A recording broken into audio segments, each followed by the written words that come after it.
you're a good example of a person to work with because you model integrity and determination and ambition and truth and honesty and the way in which you conduct business.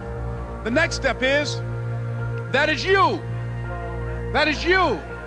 That no one can do it for you but you. And even though you face disappointments, even though you will experience some setbacks, it goes with the territory. You must understand that.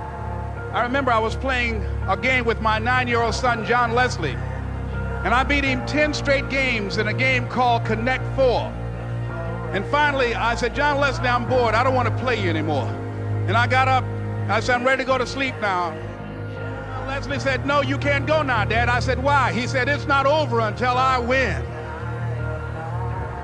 That was his attitude. We sat down and we played several other games. And finally, after the 11th game, John Leslie won, and he got up and he yawned. And he said, I'm ready to go to sleep now.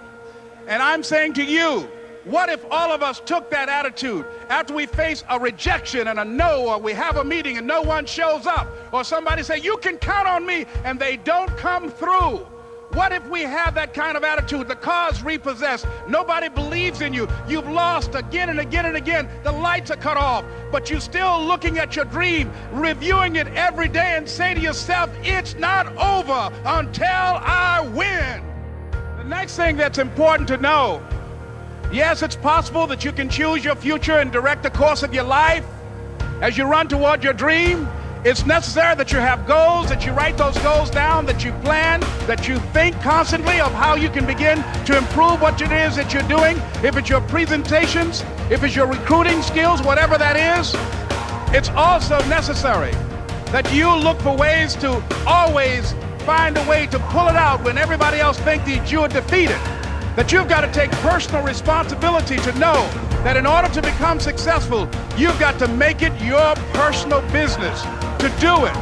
But the next thing, ladies and gentlemen, I want to share with you that some of you already know that it's hard.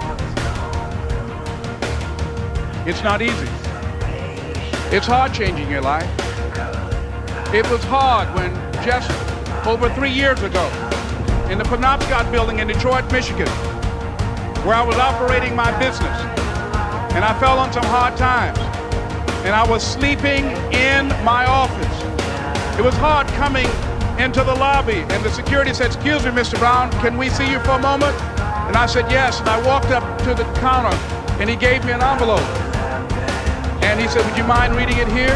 And I opened the envelope, and the envelope was from management that said, this is an office tower. It's not a hotel. Please do not sleep in your office. And I said, excuse me, sir. I said, I just work long hours in creating my business. I'm an entrepreneur. And right now, things are bad for me. But they're not going to be this way always. And I just asked for the opportunity to continue to operate like I'm doing. I'm not trying to make this my home. And it was hard coming through the lobby. And sometimes they would laugh. There's a guy talking about becoming successful. And look at him. He's bathing in the bathroom upstairs on the 21st floor. He sleeps on the floor. Him and 2 other dreamers up there. Look at him. It was hard, ladies and gentlemen, coming to speak to people. And I was facing financial difficulties in my own life. I was behind on my bills and my dreams, and I'm saying to them, you can live your dream. It was hard, ladies and gentlemen. It was very difficult to pick myself up each day believing that I could do it. There were times that I doubted myself. I said, God, why is this happening to me? I'm just trying to take care of my children and my mother. I'm not trying to steal or rob from anybody. How did this have to happen to me? It was very hard. Here's what I want to say to you.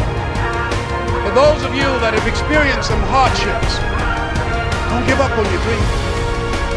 No one could have convinced me by holding on, by continuing to push forward, by continuing to run toward my dream, that one day I would have my own talk show. It's a long shot, ladies and gentlemen, from Liberty City, an abandoned building on a floor, never knowing my mother or father. It's a long shot being here with you today in this dome. in Atlanta. It's a long shot. No college training, labeled educable, mentally retarded. But I kept running toward my dream. Don't stop running toward your dream.